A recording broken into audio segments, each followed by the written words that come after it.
Guys, I got visited by a ghost last night, but like he didn't do anything scary. He just walked into my room and said, "Nerd," and then left. What does that mean? Hi everybody, my name's King Newsme. I asked you guys which Christmas-based episode you wanted to see me talk about, and you guys very surprisingly voted for the X-Files episode, How the Ghost Stole Christmas. So thanks to you guys, we're finally talking about a new show that I am so excited to talk about. The show follows duo Dana Scully and Fox Mulder. That'd be the coolest name I've ever heard. As they investigate X-Files or unsolved mysteries involving the paranormal. This show got its inspiration from older shows like Tales from the Darkside, Twin Peaks, and even the Twilight Zone. So there are some pretty wild and out there episodes. And if you were alive in the 90s or early 2000s, you probably have seen the X-Files at some point in your life. If not, you probably heard the theme song on one of those old ass YouTube videos that claims to have footage of UFOs, aliens, and Bigfoot.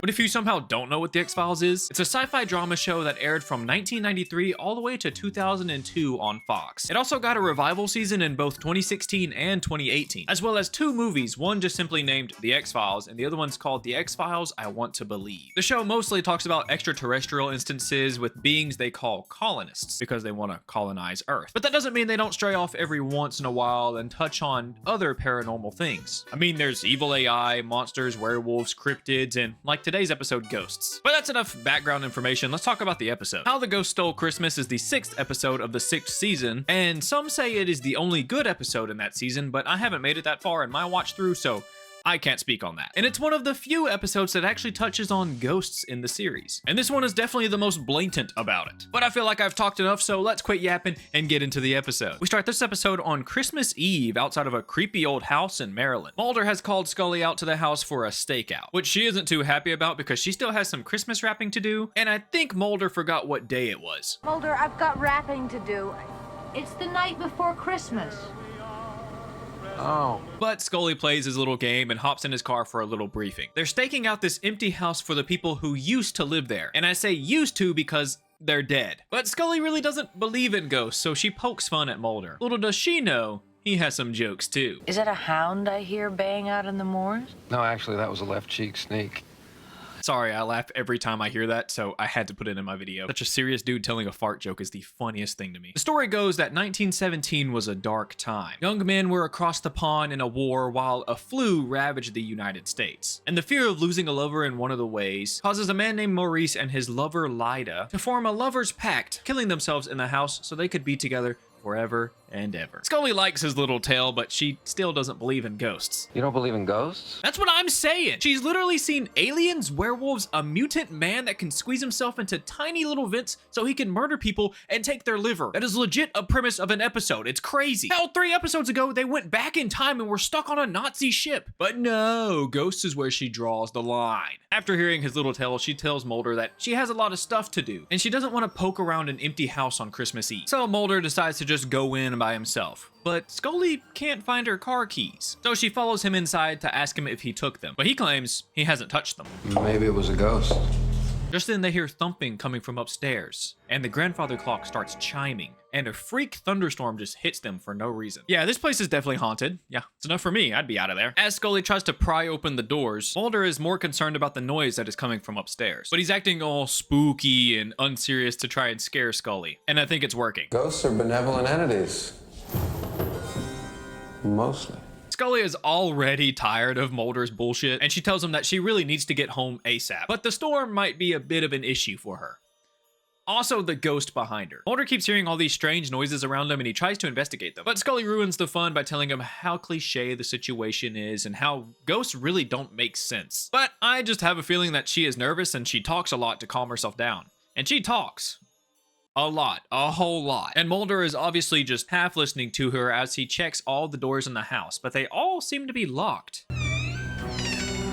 Except for that one. And this part's funny because they both finally admit that they're a little scared. And like a true gentleman, Mulder lets Scully investigate the door. Strangely, the light is on in the room, and the clock downstairs was keeping perfect time, and it looks like somebody just put out a fire. So the two figure that maybe somebody's living in the house. But Mulder finds it weird that somebody would want to live in a house that is linked to not one, but 3 double murders. That's when the lights go out and the floorboards beneath them start to shake. They pry open the boards to find 2 dead bodies underneath them. It looks like they've been shot, and even stranger, the bodies are wearing the same clothes as them. So obviously freaked out, the two try to make their escape. But when they run out, they enter the same room. They discover that they're now stuck in a loop of going in and out of the same room forever. And for my Gen Z fans, imagine the back rooms. They're just stuck in the back rooms. If I mention the back rooms, that'll give me engagement spike. The two get separated and they cannot find their way back to each other because the door's been blocked by a brick wall. And this is when Mulder runs into the owner of the house. The man kindly offers to show Mulder the door that has been blocked by a brick wall, but strangely the dude doesn't seem to see the wall Mulder is talking about. But Mulder, being an untrusting person, thinks that this guy is one of the ghosts, which the dude finds hilarious. He thinks Mulder is just some kind of ghost hunter and people come in the house all the time trying to look for the ghosts. But Mulder assures him that he is not, and he tries to question him about the dead bodies in the floorboard that are no longer there. This is when the old dude sits Mulder down and starts asking him questions that seem a bit too on the nose. Are you overcome by the impulse to make everyone believe you?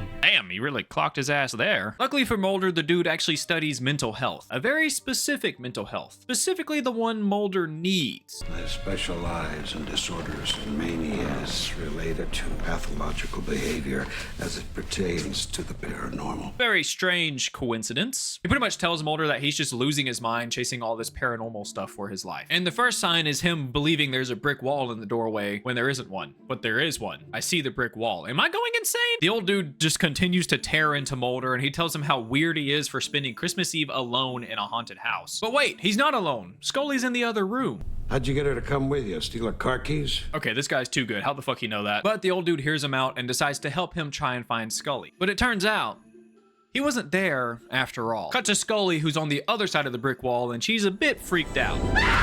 Make that very freaked out. A lady comes in and tries to calm Scully down while Scully just holds her at gunpoint. Dang, Scully, put the gun down. She tells Scully that she thought her and Mulder were just ghosts making a ruckus around the house again. Scully tries to ask the lady about the corpses in the floor, but just like Mulder, they're gone. Realizing that this lady had corpses in her floor, she repoints the gun at her, and she keeps her distance and tries to ask her questions. And just like Mulder, this lady absolutely clocks Scully. A subconscious desire to find fulfillment through another. Intimacy through codependency. It's not as brutal as Mulder's was, but she does point out that Scully feels like she's failing at life because she can't find a boyfriend. Also that she likes to prove Mulder wrong, which doesn't happen very often. He's usually right. And that's when a familiar face enters the room. She lines the elderly couple up and makes them put their hands in the air, revealing a massive hole in the lady's stomach. And her husband has a matching one in his head. But luckily Scully is an FBI agent, so she keeps her cool and oh, she fainted. So now it's confirmed the old couple are the couple from the story Mulder was telling in the beginning. But I'm sure you figured that out already. It was kind of obvious, actually. The couple hate that they only have one night to scare people because it makes them resort to cheap tricks like the one they just pulled on Scully. And they miss actually haunting people and making people freak out so bad that they leave the house. Not to be rude, but I think you terrified Scully enough. But the disappointment in themselves for using cheap tricks makes them want to really scare the two. So this isn't the end of their terror. Things get much worse. Cut back to Mulder, and now it's Lyda's turn to give him a spook. But it kind of backfires on her because Mulder immediately recognizes her and her husband. So she immediately gives up on the being alive shtick and grabs a book about her and her husband that just so happens to be the name of the episode. The book is also written by R. Grimes, which could be a ton of different authors, but in my brain I immediately read that as Rick Grimes, and I think it would be funny if Rick Grimes wrote a spooky book before the zombie apocalypse. So it's in my headcanon now. She tries to gaslight Mulder into thinking he brought Scully here because he's actually in love with her and he wants to do a murder-suicide. So they could be together forever and ever and ever. And to convince him that she has been there before, she shows him whole, and not the good kind. I don't show my hole to just anyone. Why are you showing it to me? And when that plan doesn't work, she tells him that Scully plans to shoot him tonight. But he doesn't believe her. Scully would never do anything like that. So she tries to convince him that he is going to shoot her first. But he wouldn't do that either. But she doesn't let up. She tries to convince him that both of them are going to end up dead tonight because of the lover pact curse. But there is only one issue with that. We're not lovers. Is there a totally platonic friend pact curse? Maybe? After that, she just hands him his gun back and disappears into the night. like Batman. Back to Scully, who's still passed out on the floor. She wakes up and tries to find her way out, but once again, all the doors are locked. Maurice tells her that he locked her in the room for her own protection because Mulder has gone insane and is trying to kill her. And to cope with this insane situation she found herself in, she tries to convince herself that she's just having a nightmare. And who knows, this all might be a bad nightmare after all. That's when Mulder starts banging on the door wanting in. Maurice warns Scully once again that he is super dangerous, he has gone deranged, and he is super lonely. But she doesn't believe him, and she starts to run to open the door for Mulder. That's when Maurice pulls out her car keys. So it looks like Mulder didn't take them after all. She snatches her keys back and tells him to open the door, ignoring his many warnings. So Maurice unlocks the door, letting Mulder in, where he instantly shoots her. Well, actually, he kind of misses her a couple of times while she tries to talk him down. But in the end, he actually does shoot her in the stomach. Merry Christmas, Scully.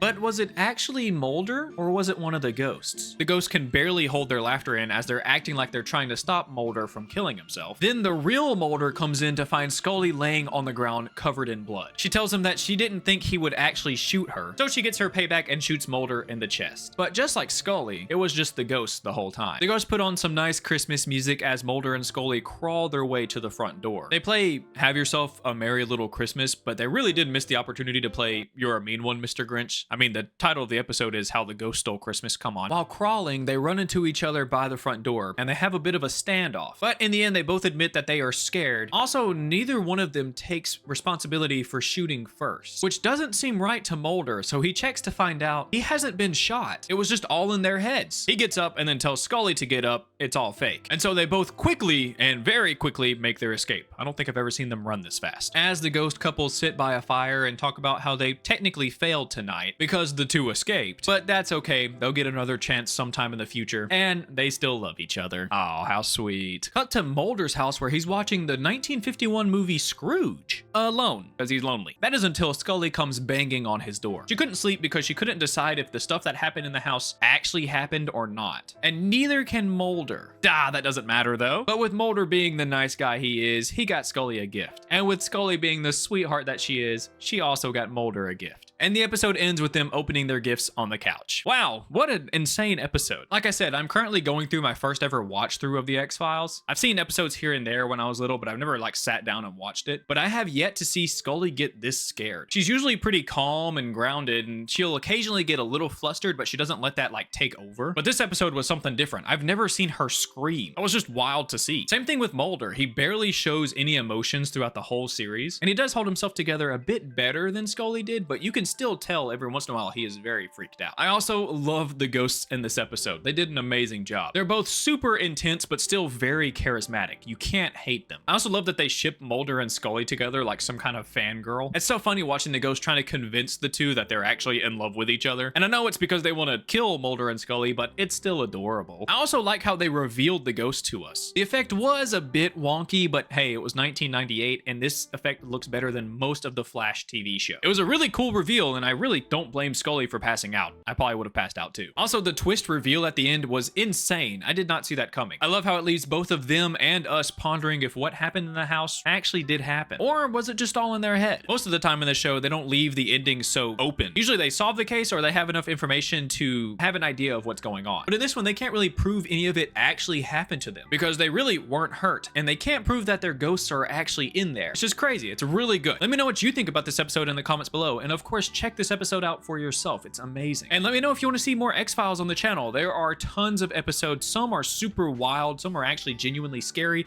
and I would love to talk about them. I have a Patreon. The $5 members get bonus content plus videos a day early, maybe some pictures of my cats, also your name right here on screen. I'm also starting to lump in YouTube members with that, so YouTube members will also get all the things that Patreon members do. I'm doing that now because people are more comfortable having everything on just one website. So if you wanted to join the Patreon but you were too scared, you can now just be a member on YouTube. You'll get the same exact thing they do. And like the video if you like the video. Thank you for watching the video all the way through. I appreciate you all, and peace.